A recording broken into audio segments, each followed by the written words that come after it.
Hola amigos y amigas de Cuatro Vientos, de nueva cuenta, bienvenidos a nuestra programación de este miércoles 27 de mayo del 2020. En Galicia, nuestro noticiario del día de hoy es desde la ciudad de Ensenada, las 11:15, tiempo de Baja California. ¿Qué entrevista, verdad? Les recomendamos mucho, amigos y amigas, la entrevista que acabamos de sostener con el doctor Octavio de la Torre sobre el tema del Tratado de Libre Comercio. ¿Qué te pareció? Sí, me pareció muy interesante, Javier. No tenía yo conocimiento de pues la trayectoria tan interesante que ha tenido este empresario y académico. Joven empresario. Muy joven y muy preparado en tantos quehaceres de dimensión y de repercusión nacional, Javier, binacional, trinacional, porque ha sido un partícipe como asesor de las negociaciones del Tratado de Libre Comercio de México, y bueno, este es el representante de contribuyentes ante el SAT, defensor de contribuyentes del mundo empresarial ante las autoridades financieras. Fiscales de la Federación.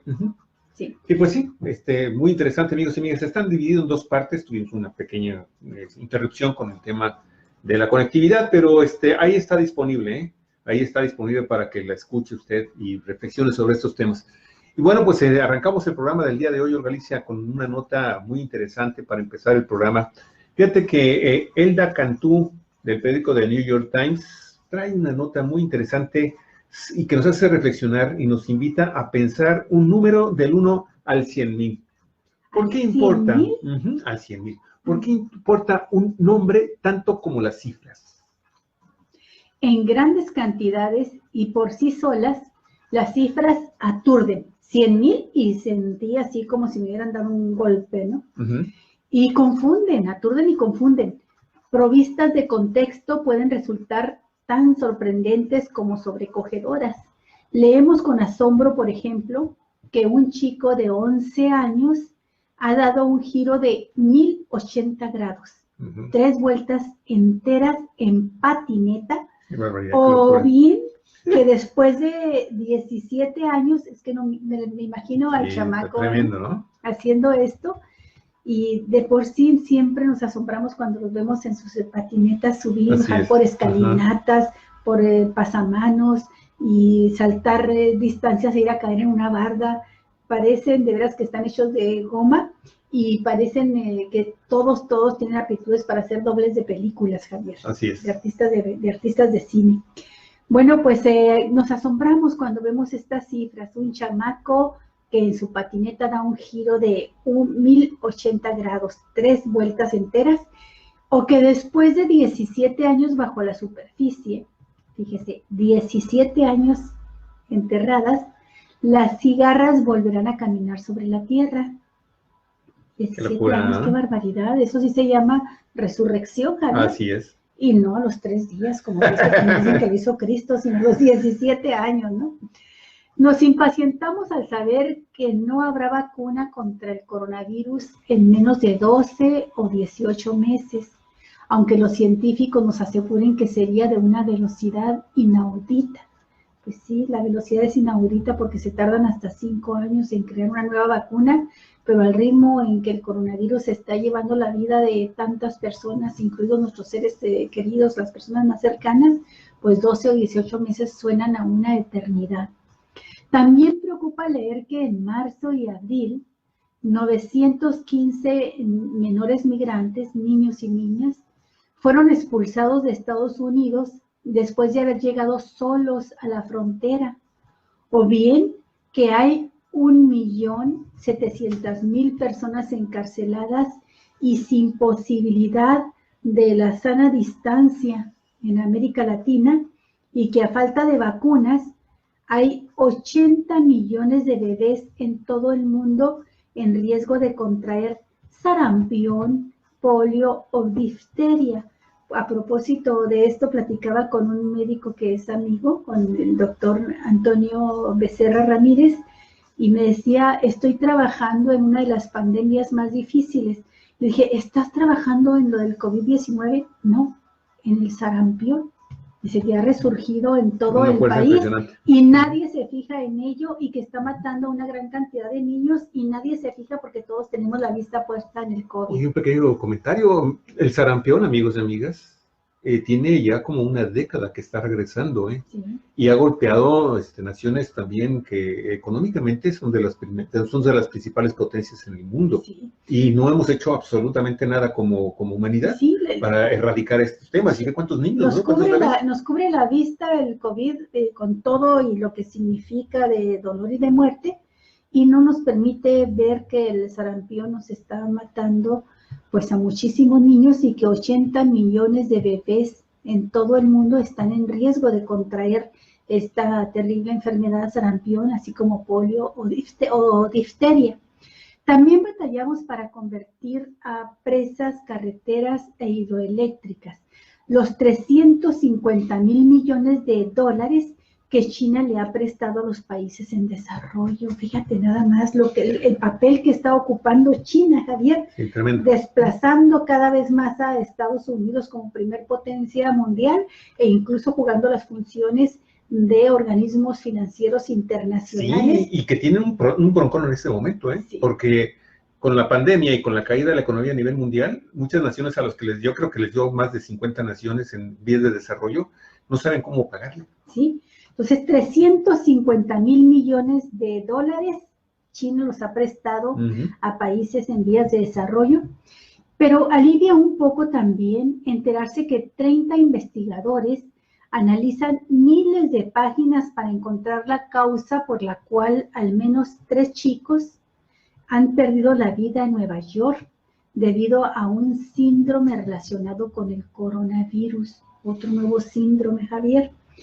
En una pandemia como la que estamos viviendo, los números son tan inevitables como las muertes. Por eso, a veces, el que más interesa es el 1, esa cifra mínima que representa al individuo y su identidad única con rostro, nombre y apellido.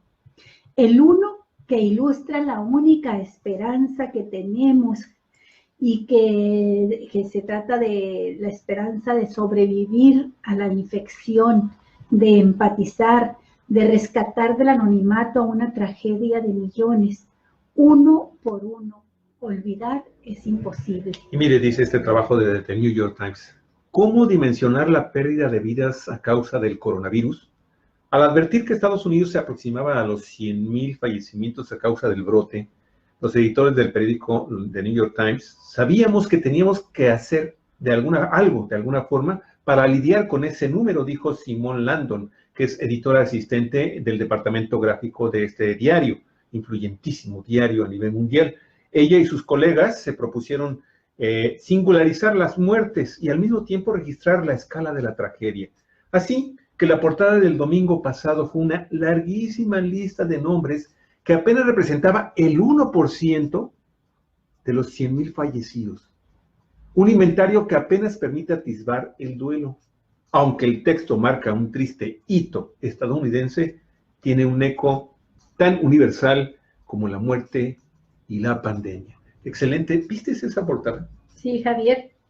Por cierto que también escuché una entrevista en Aristegui Noticias de una periodista que a última hora la invitaron a participar en este proyecto de los editores del Times, porque se dieron cuenta que iban a levantar 1,000 testimonios, Javier, representativos de los 100,000 fallecimientos a los que llegó ya a Estados Unidos, 100,000 personas muertas por el COVID, pero no habían contemplado a la población migrante.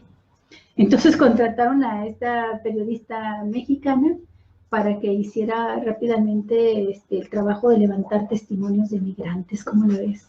Es realmente conmovedor y bueno, pues de alguna forma hay que celebrar esa inventiva de estos editores de este diario de gran prestigio, que bueno, pues a veces no es muy del agrado de la Presidencia de la República, pero sin embargo está haciendo una labor también de información y de análisis de lo que está sucediendo con la pandemia a nivel mundial, que es ejemplar y es, a final de cuentas, también una guía por donde otros medios de comunicación y otros periodistas como nosotros podemos comenzar también a seguir pasos y rescatar estas historias. Si no las puede uno editar e investigar y escribir directamente y publicar directamente, organizar, hacernos copartícipes de ellos, cómplices en la publicación de estos textos inéditos que son excelentes, de excelente factura. He encontrado testimonios extraordinarios que la gente está escribiendo en sus muros de Facebook, Javier. Simplemente hacer una recopilación de estos testimonios de Facebook te da material para dejar un documento que conforme pase el tiempo adquiere dimensiones históricas. Las crónicas cotidianas en la vida de las personas de cómo están viviendo la pandemia. Así es. Y creo que con el paso del tiempo van a adquirir valor. Es como si ahorita nos encontráramos, imagínate tú, con rostros, con nombres, con apellidos, con descripciones, hasta ¿cómo te lo diré? Con estilo narrativo de las personas que sufrieron a principios del siglo pasado la influenza española, o que nos encontráramos de pronto testimonios de este tipo de la gente que sufrió la época de la peste, ¿verdad? En Europa, por ejemplo. Pues miren, Miguel Alberto Navarrete, maestro, igualmente nos da mucho gusto volver a saber de usted. Habíamos estado un poquito distanciados, habíamos tenido problemas y los seguimos teniendo económicos, pero ahí vamos, maestro. Muchísimas gracias de nueva cuenta por estar por aquí en nuestro programa, hacerse visible. Y comenta los nombres de todos ellos. Vaya portada de New York Times. Qué fuerte saber lo propio y personal de esa colectividad ahora bajo tierra. Saber de ellos. Sí, la verdad es de gran contribución y que de nueva cuenta nos hace reflexionar sobre la humanidad, sobre lo que somos en este planeta, amigos y amigas. Y muy alentador y buscar de alguna forma rendir homenaje a cada uno de estas personas que fallecen, que son una tragedia. Cuando uno desaparece, amigos y amigas, afecta a muchos que viven en sus alrededores. Se calcula 1 por 20, Javier, en países como el nuestro. Así es. Se calcula que cada uno de nosotros, aún los que, póngale comillas, somos o son más antisociales, tiene una relación por lo menos con 20 personas, de los cuales un círculo de la mitad, 10 pueden ser de seres queridos y de un círculo mucho más estrecho, ¿no? Pero bueno, el otro aspecto también que está de alguna forma golpeando constantemente la conciencia de la humanidad es qué está pasando con los jóvenes, con los muchachos que también están siendo víctimas de esta pandemia. La agencia AFP da esta información. Los jóvenes se están viendo afectados de manera desproporcionada por el cataclismo económico provocado por la pandemia del nuevo coronavirus, y 1 de cada 6 jóvenes, ¿sí?, a nivel mundial, se encuentra actualmente sin empleo. Lo alertó hoy la Organización Internacional del Trabajo. En su presentación del informe ante la prensa, el director general de la OIT, Guy Ryder, instó a los gobiernos a prestar una atención especial a esta generación del confinamiento, así la denominó ya, a esta generación del confinamiento, para evitar que la crisis afecte a largo plazo. Mire, si no tomamos medidas inmediatas y significativas para mejorar su situación, el legado del virus podría acompañarnos durante décadas. Si su talento y energía quedaran marginados por falta de oportunidades o de competencias, esto ocasionará un daño al futuro de todos nosotros y hará que sea mucho más difícil reconstruir una mejor economía post-COVID, dijo Ryder. El estudio de la OIT concluye que 1 de cada 6 personas menores de 29 años y en edad de trabajar ha dejado de hacerlo desde que apareció el COVID-19, y aquellos que conservaron sus puestos de trabajo han visto cómo su jornada se reducía en un 23% en promedio. Bueno, pero ese es un sector, amigos y amigas, de la humanidad. Otro que está padeciendo severas consecuencias a raíz de la presencia y la insistencia, la permanencia de esta epidemia, pues son las comunidades indígenas en todo el mundo. Y México no puede ser, obviamente, la excepción. Y hoy, amigos, amigas, el Centro de Derechos Humanos Fray Bartolomé de las Casas allá en Chiapas junto con el Fideicomiso para la Salud de los Niños Indígenas de México, conocido como FIDEO, acaban de lanzar un llamado a nivel, ya ni siquiera nacional, sino a nivel mundial, porque dice estas dos organizaciones que nos están alertando de un desastre humanitario en los Altos de Chiapas. En lo que se perfila ya como un escenario previo de lo que fue la masacre de Acteal, se teme una fuerte hambruna y un desastre humanitario de los desplazados tzotziles en los 3 municipios de los Altos de Chiapas, donde existen numerosas familias desplazadas por la violencia paramilitar de Chenaló, alertó el Centro de Derechos Humanos Fray Bartolomé de las Casas, también el Fideicomiso para la Salud de los Niños Indígenas de México, y respectivamente en voz de Pedro Faro y la actriz Ofelia Medina, junto con Marco Pérez, consejero y figura muy respetada del municipio de Chalchihualtán, lanzaron esta voz de alerta. Mire, Hermann Bellinghausen, del periódico La Jornada, informa también que durante la conferencia de prensa que se celebró hoy en San Cristóbal de las Casas, los organismos urgieron al Estado mexicano para implementar un plan de emergencia alimentaria hacia pueblos originarios. También declararon urgente la presencia de la Cruz Roja Internacional para la atención de los desplazados internos y así contribuir en la ayuda humanitaria en los territorios donde los desplazamientos forzados se ha prolongado. Declararon que es apremiante que el Consejo Estatal de Atención Integral al Desplazamiento Interno de Personas en el estado de Chiapas atienda la situación de manera integral y de acuerdo con los principios rectores y las directrices establecidas por la ONU relacionadas con el COVID-19. Ello lo hicieron en el marco de la Ley para la Prevención y Atención del Desplazamiento Interno en el estado de Chiapas. Y al emitir una acción urgente ante esta situación grave, exigieron a los gobiernos federal y estatal una actuación con debida diligencia para implementar medidas cautelares en favor de centenares de niños, mujeres y hombres en condiciones muy precarias. En su llamamiento, Fraiba y Fideo asientan. La alimentación es un derecho constitucional reiteradamente violado en la población indígena y gravemente en la población desplazada. Este incumplimiento produce daños graves a la salud de toda la población y en especial a la infancia. Es urgente la implementación de un plan de emergencia alimentaria. Así es, Olga, fíjate, ayer lo comentábamos, ¿no? ¿Cómo pedirle a una comunidad indígena que no salga a trabajar, que se queden en sus casas, cuando sabemos perfectamente bien que son objeto de desempleo, que viven de lo que están sembrando y que si no salen a cosechar, y muchas veces esa labor lo hacen de manera colectiva, pues simple y sencillamente se mueren de hambre. Y si a eso le agregamos negligencias y responsabilidades de los gobiernos federal, estatal, ¿sí? Y este tema que no han podido, ¿desde cuándo conocemos de la presencia de estos grupos paramilitares, Olga Alicia, en esa región?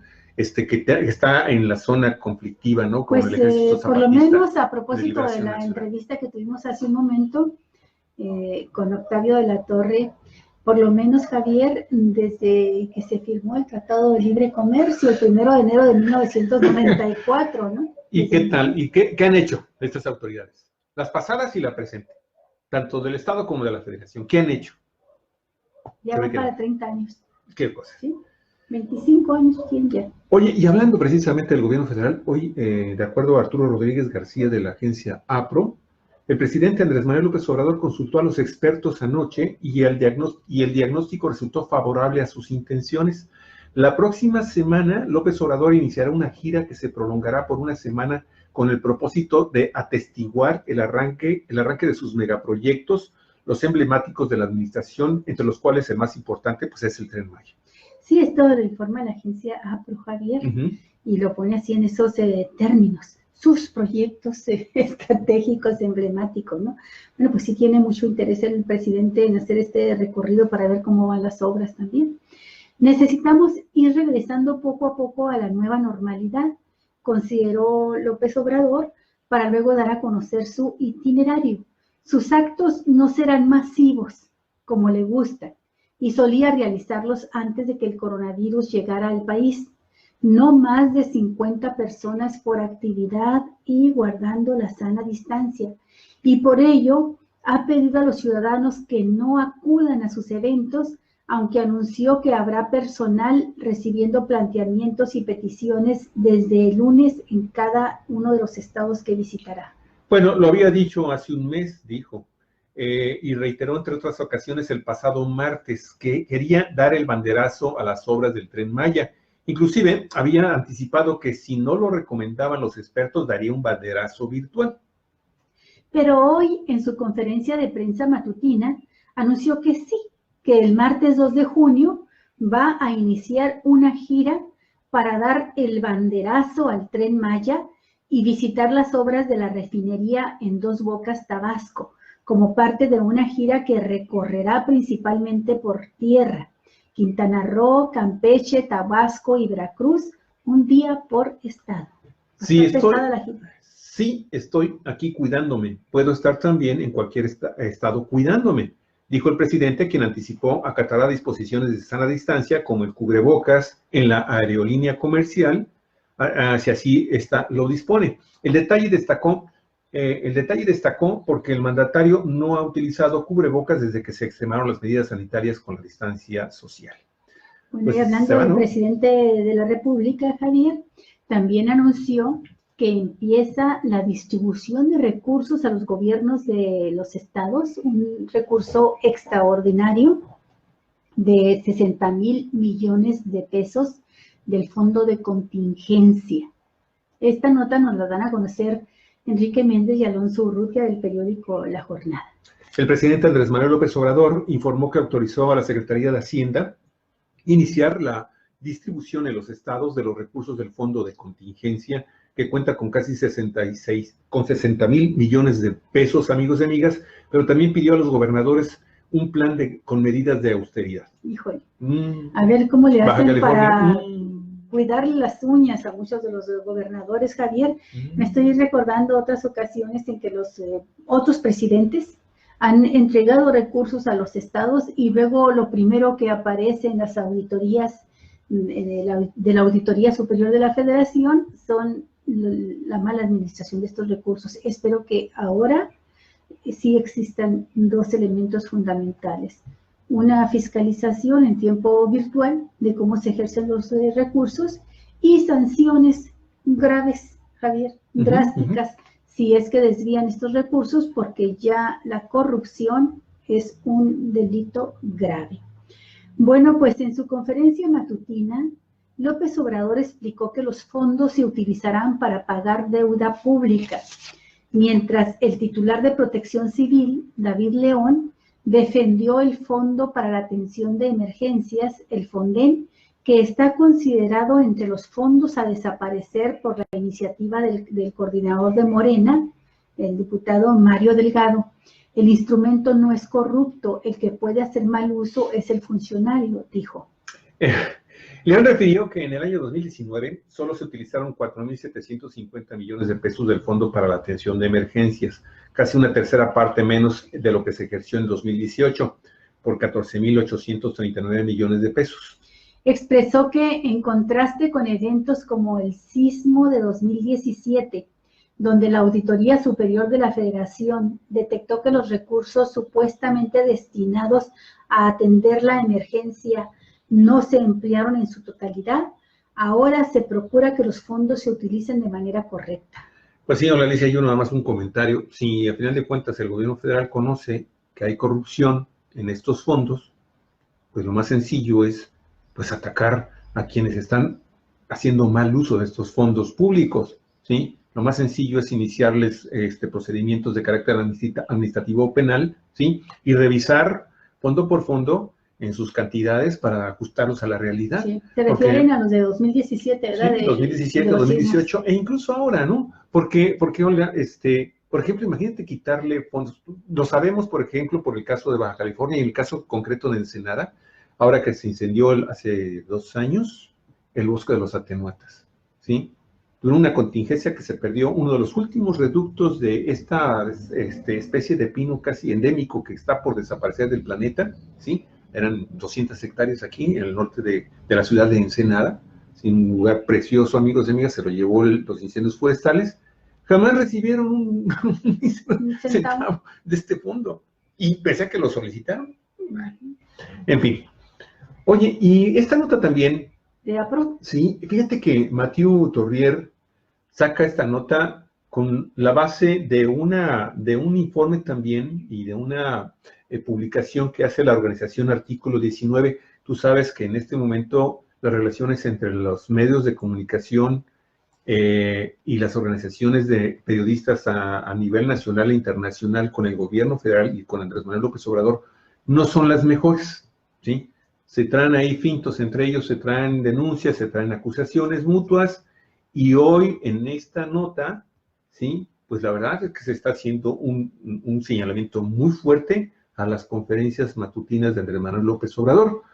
Dice, las conferencias mañaneras que a diario protagoniza el presidente Andrés Manuel López Obrador se convirtieron en la, entre comillas, palestra, el púlpito o la tribuna del gobernante en turno para corromper la agenda y fijar los términos del debate público. Eso lo dijo Artículo 19. Híjole, Javier, qué fuerte, qué duro muy señalamiento duro, de Artículo 19. Muy duro.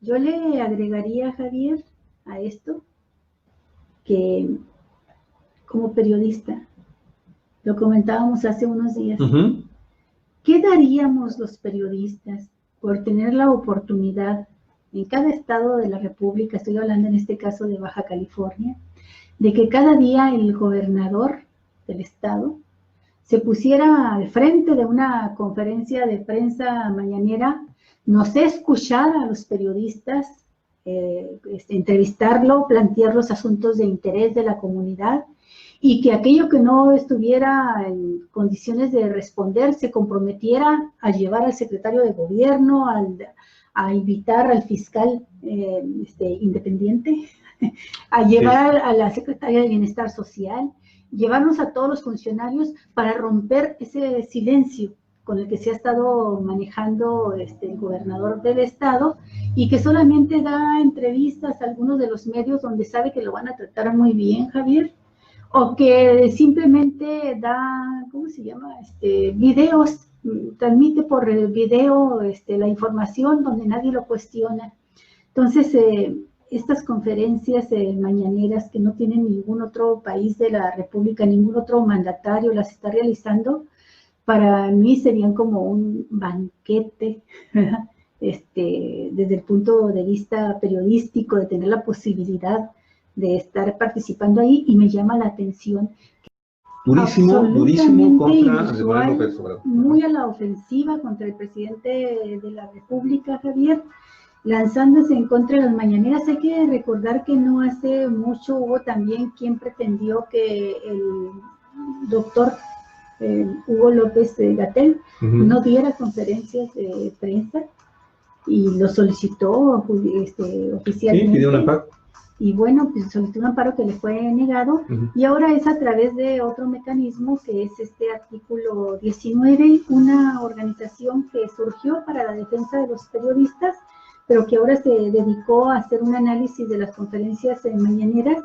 Se lanza directamente contra el presidente de la República, dice que ha convertido sus conferencias en la palestra, el púlpito, fíjate las palabras, el púlpito o la tribuna del gobernante en turno para corromper la agenda y fijar los términos del debate público. Absolutamente inusual, con un lenguaje muy fuerte y con calificativos que me recuerdan muchísimo a la oposición de derecha que está enfrentando el gobierno de la Cuarta Transformación.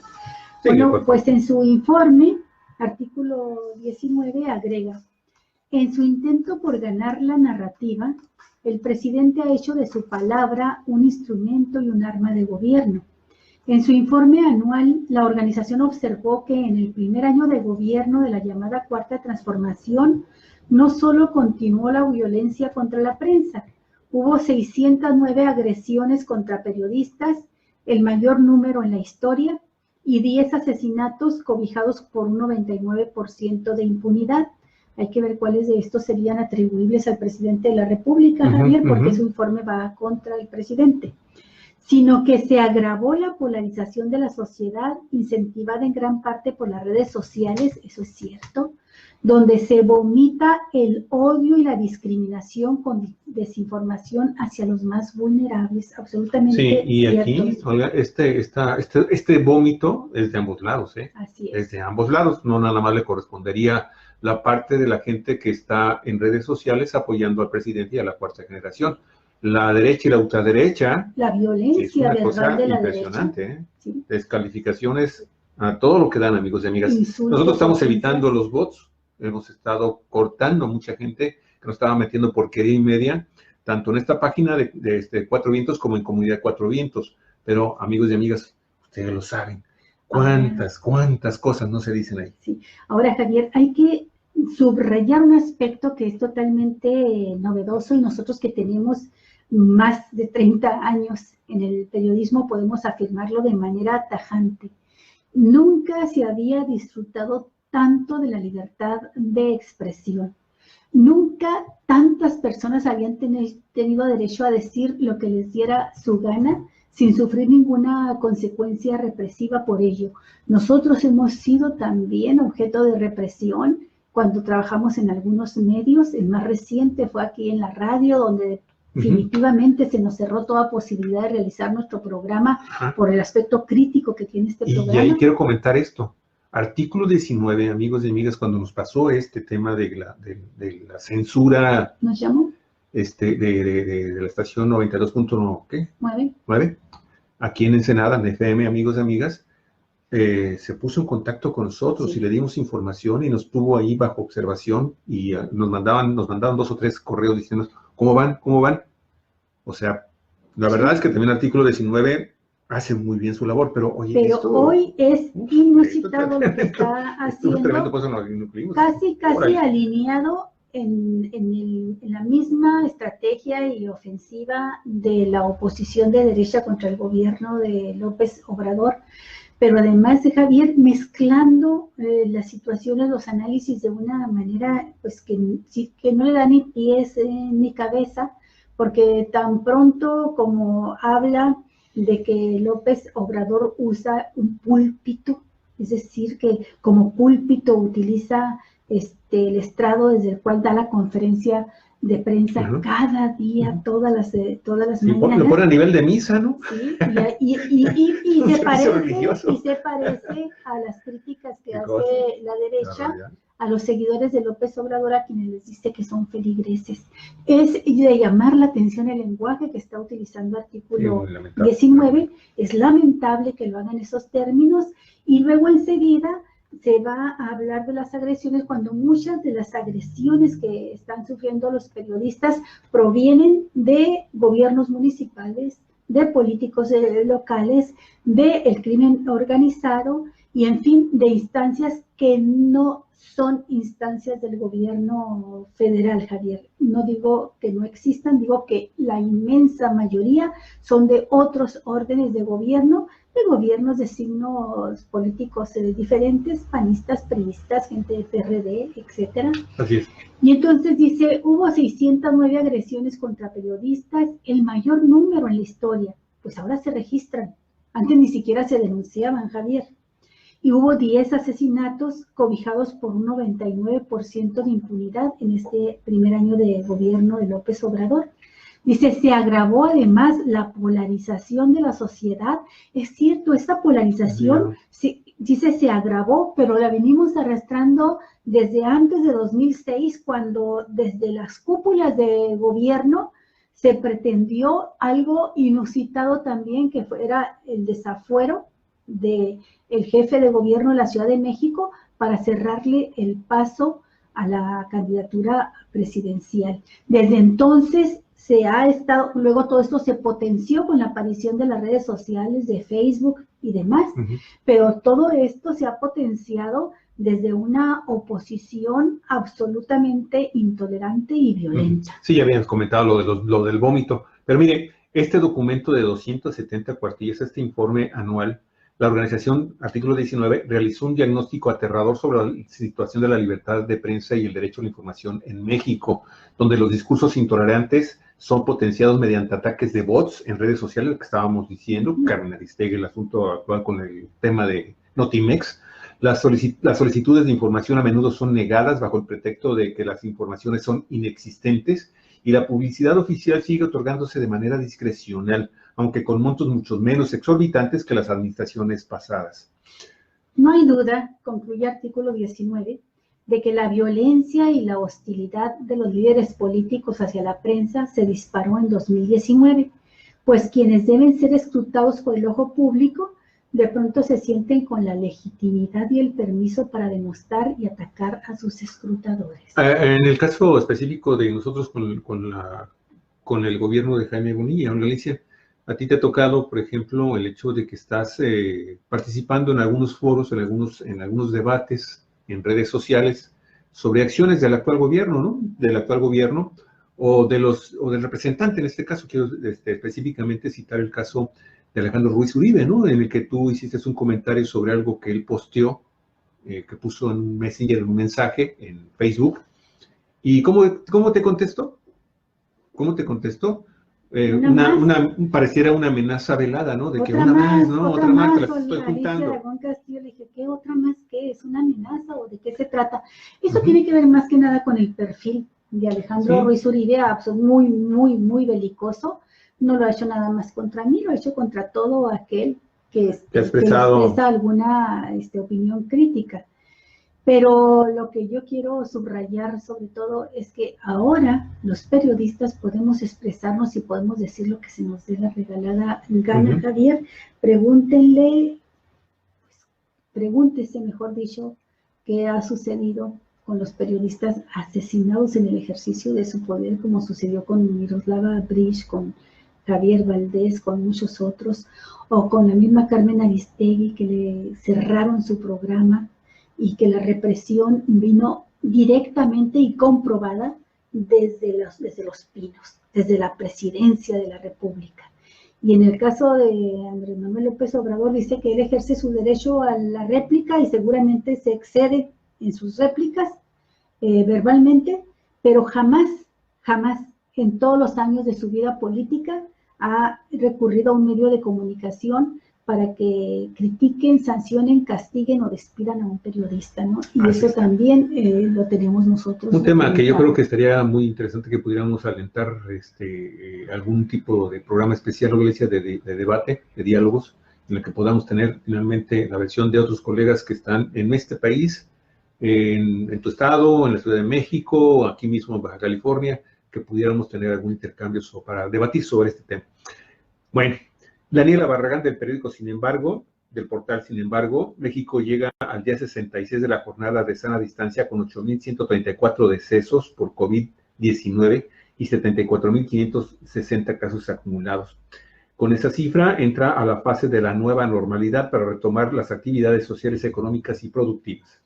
Sin embargo, que es el portal digital de donde trabaja Daniela Barragán, analizó un periodo de 60 días de esta jornada, 28 de marzo al 25 de mayo, en donde se registraron 71.105 casos acumulados y 7.633 muertes. En ese lapso, la Ciudad de México, Estado de México, Baja California, Tabasco y Veracruz fueron los 5 estados con mayor número de casos acumulados, 42.188, es decir, el 59.3% del total de los casos a nivel nacional. En los 60 días analizados de la jornada de sana distancia, se observó que en el número de muertos hubo un crecimiento moderado. Eso es importante, señora, moderado, con similitud en el número de días en los que aumentó y en los que decreció. No pasó lo mismo con la de casos acumulados. Los días en que los casos aumentaron poco están rodeados por periodos en los que se llegaron a sumar hasta 4.100 casos. Bueno, Javier, aquí leyendo esta información, vale la pena compartir con nuestros amigos y amigas de Cuatro Vientos algo que estábamos comentando hoy en la mañana tú y yo. Quizá ahora que se sube de nuevo se dispara el número de contagios y que sucede prácticamente en la víspera en que empiezan a levantarse algunas de las medidas de contingencia por la pandemia, pues llegamos a la conclusión, no sé usted qué piense, pero que es, el periodo en que se manifiestan los síntomas del contagio pueden ser de 7 a 14 días. Estamos dentro del periodo, poquito más de los 14, con los casos que se registraron más recientemente, posteriores a los festejos del 10 de mayo, y nos preguntamos si esto de ir a festejar a nuestras madrecitas no habrá provocado una detonación de un crecimiento pues del número de contagios del coronavirus. Fue el día 10 de mayo y fue el día 15 de mayo. El día del Madres y maestros y maestras. Así que, pues, hubo muchísima gente. Nosotros aquí mismo, en nuestro vecindario, amigos y amigas, pues de inmediato observamos a muchísima gente de los vecinos que llegaban familias completas, sin cubrebocas y sin nada, niños, personas de tercera edad, a reunirse familiarmente o vecinalmente pues, para celebrar a la madre. Estuvimos escuchando la música, la música de las reuniones familiares de los vecinos, algunas hasta tarde ya del día 10 de mayo, y estuvimos también, nos llegaban los olores de las carnes asadas, y bueno, la familia estaba conviviendo como si no hubiese pandemia, ¿no? Y entonces en lugares como México, donde es una tradición tan fuerte esto de celebrar el Día de la Madre, ya no se diga en el centro de la República, donde se reúnen más todavía las familias, Javier, la misma Ciudad de México, aunque no sea 10 de mayo, los fines de semana muchas familias se reúnen, van a ver a su mamá, comen con ellos, pues donde está tan fuerte esta costumbre es muy probable que se haya relajado las normas del respeto a las normas de contingencia y pues que tengamos como consecuencia el hecho de que se disparó este pico. Y eso, lo alarmante es porque estamos a la víspera pues de que se empiece en lo que le han llamado a entrar a la nueva normalidad, y es de esperárselo, así lo está advirtiendo el propio vocero del sector sanitario federal, el doctor Hugo López-Gatell, que puede darse un repunte de casos de contagios ahora que se levanten ciertas medidas de contingencia por la pandemia. Entonces, pues nosotros, por si las dudas, Javier y yo comentamos, vamos a tener que seguir en contingencia, recluidos, confinados, haciendo nuestro programa, pero confinados en nuestra casa, desde, yo creo que unas semanas más, común, Javier, con sentido común, porque es de esperarse que se disparen el número de contagios. Esto ya es un pronóstico de carácter oficial, no es... Sí, a nivel mundial, los países que han levantado previamente sus alertas han tenido problemas porque se han estado registrando unas nuevas oleadas de contagios. En fin, antes de entrar al tema de Ensenada, nada más quiero saludar porque no lo hemos hecho por la situación esta de nuestra transmisión que se nos están interrumpiendo desde la entrevista con el doctor Octavio de la Torre.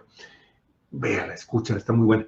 Felicidades, Zárate, el profesor Miguel Alberto Laver, muchas gracias. A Sandra Patricia Villanueva, a Clara Valencia. Clara, ¿qué tal? ¿Cómo estás?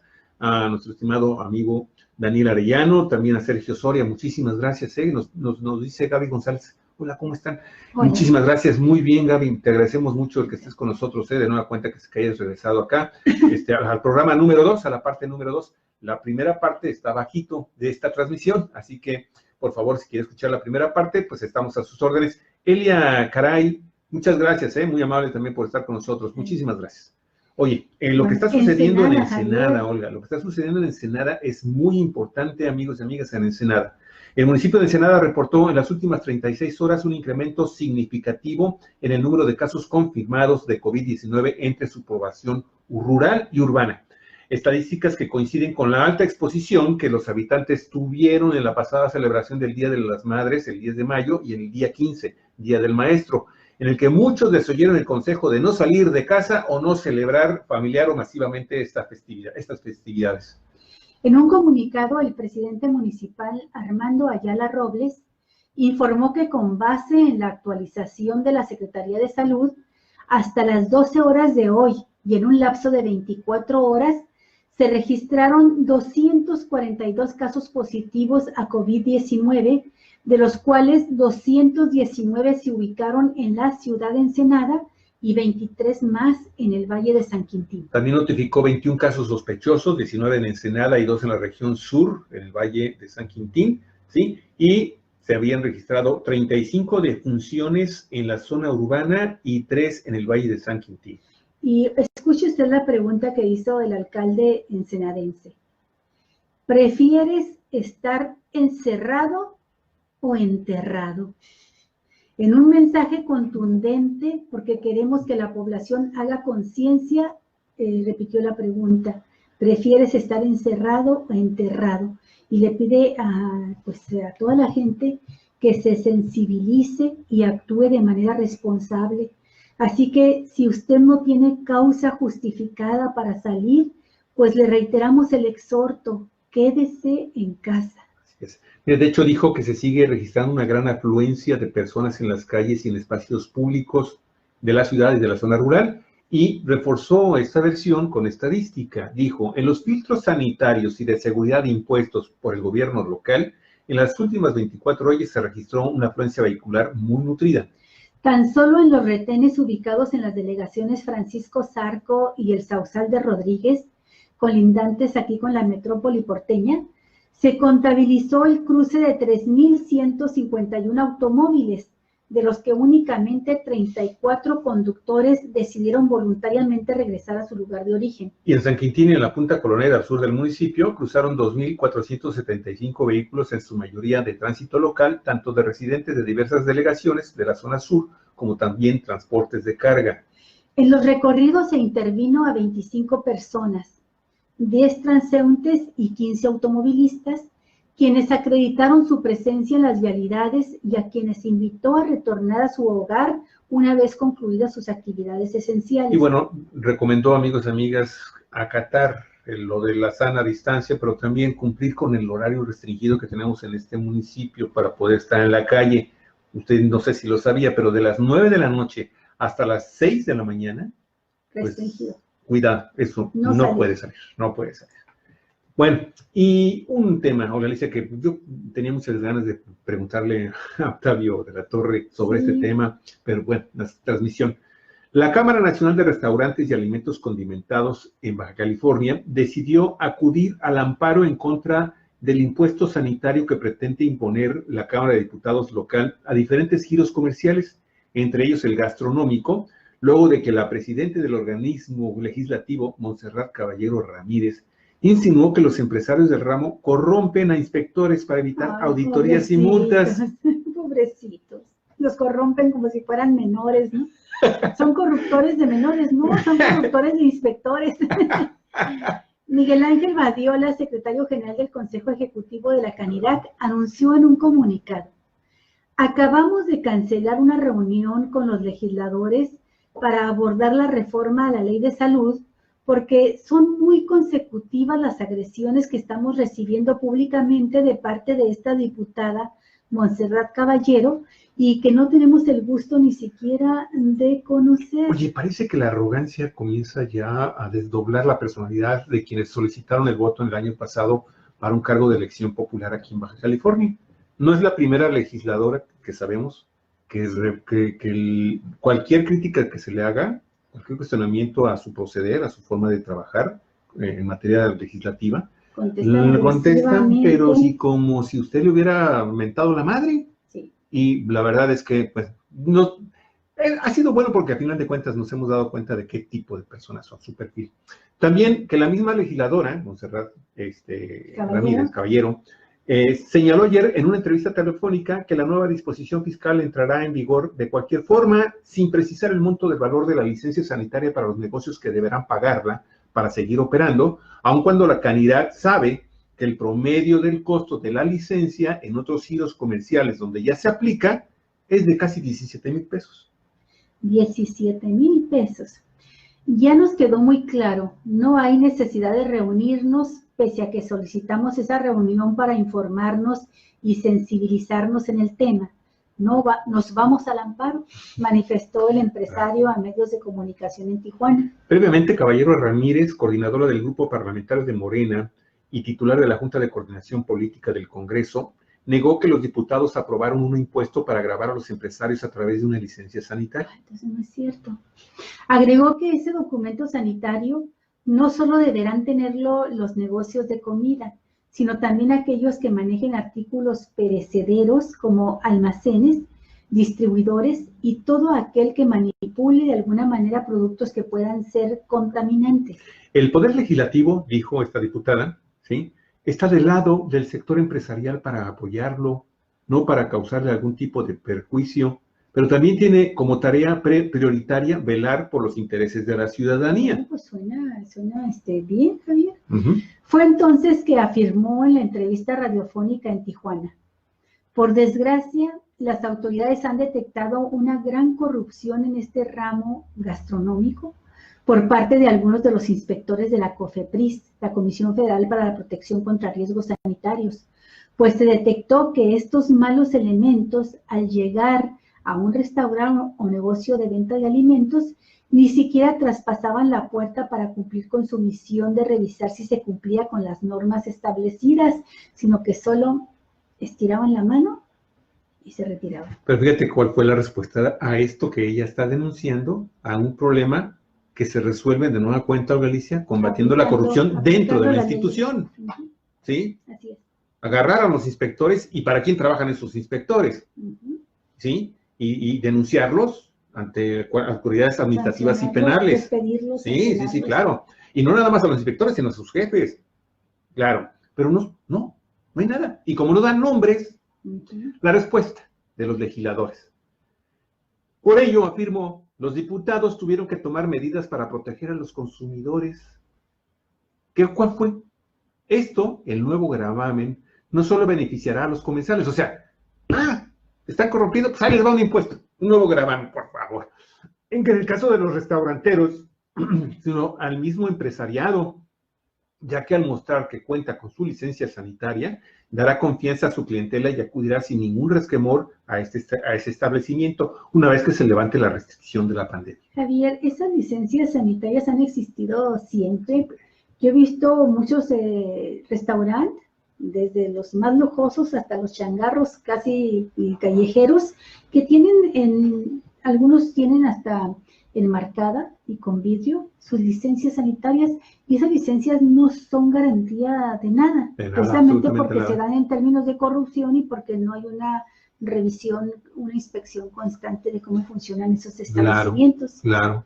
Y bueno, amigos y amigas, pues ahora lo que se está diciendo por parte de Ángel Badiola, ejecutivo de la Canirac, es de que la Cámara colabora con el gobierno en la verificación de sus afiliados, en la puesta en marcha de protocolos sanitarios contra la COVID-19, y es la más interesada en generar confianza en los consumidores que han llevado a este sector, al sector gastronómico, a ser un referente mundial de calidad. Y pues la verdad es que hay varios restaurantes y chefs muy reconocidos en Tijuana y en Baja California. ¿Sí? Como lo hicimos con la pasada administración estatal, con la actual se firmó un convenio para la regularización de los establecimientos. Hemos sido garantes y observantes de la ley y hemos contribuido con los 3 órdenes de gobierno para que cumplan con sus obligaciones. Hemos aplaudido que lleven a cabo las revisiones que tengan que llevar para que los restauranteros cumplan con la normatividad, dijo el funcionario de Canirac. Y bueno, pues el pleito sigue, la controversia sigue, y por lo que anunció, pues se van por la vía jurídica y a solicitar el amparo en contra de este nuevo gravamen que pretende aprobar el Congreso del Estado. Pues así está, Alicia, el tema de lo que está sucediendo en nuestro estado, la verdad, con el tema también de este impuesto que generó una gran inconformidad por parte del sector. Hay otros sectores, creo que son como 11 o 12 los sectores que están siendo afectados por este nuevo gravamen. vamos a ver hasta dónde lo llevan. Al menos ya el sector restaurantero dijo, no, ya nos sentamos a dialogar, a platicar. Directo estamos esperando que se publique en el periódico oficial del Estado, en el periódico aquí en Baja California, y una vez que se publique, pues solicitar amparo federal ante esta situación. Muy bien. Bueno. Pues terminamos así este día de comunicación con ustedes a los cuatro vientos y esperamos que nos sigan mañana, pero antes de mañana, pues de que el día de hoy nos ayuden a compartir este programa noticioso y de análisis y también la entrevista que realizamos a Octavio de la Torre, que es Octavio de la Torre Estefan, que es el representante de la Cámara de Comercio, Javier, y defensor pues de contribuyentes, representante de contribuyentes ¿Síndico? Ante las autoridades fiscales federales. Ante todas las autoridades.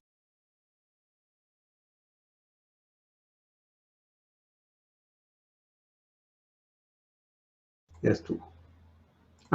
Pues sí nos dio la oportunidad después de despedir. Es que se me olvidó por interrumpir, estaba amigos y fallando amigas. mucho internet. Amigos, muchísimas gracias. Acuérdese, a los cuatro vientos. JF Vázquez Gallegos, muchas gracias, JF. También Javier Martínez Hernández, Javier Wong Hernández, muchas gracias. Saludos también para ti, tocayo. Julio César García, ¿qué tal, Julio? Mi estimado Julio. Mi queridísimo hijo Néstor, ¿qué tal? ¿Cómo estás? La diputada Montserrat, con la actitud que ha tomado desde el inicio, solo demuestra su servilismo a su pseudopatrón, ya que el verdadero patrón es el pueblo, a quien traicionó en muchas ocasiones en tan solo pocos meses. Muchas gracias, Javier, por tu comentario muy amable. Bueno, pues como dijo Olga, por favor, si les gusta el programa, compártenlo con sus amistades, con sus grupos y denle un like y estar pendiente. Súmase también a nuestras plataformas en YouTube. Baje la aplicación para llevarse también su podcast con el audio de estos programas. Amigos y amigas, que tengan muy buen día y nos estamos escuchando y viendo el día de mañana a partir de las más o menos 9:30, 10 de la mañana, por ahí vamos a estar al pendiente con ustedes. Muchísimas gracias, Galicia. Pues vámonos. Yo ya había incluso hasta cerrado el premium para que pudiéramos escuchar música, pero si quieres chiflo algo y con eso nos vamos. No, ahí va. No la chifles, que es cantada. Amigos y amigas, Cuatro Vientos, periodismo en internet, donde todas las voces encuentran eco. Olga, ya me está dando hambre, así que mejor vamos un poco. Así se pone cuando tiene hambre. Ya lo voy conociendo. Cuídense, amigos, la vida es muy corta, acuérdense. Hasta pronto.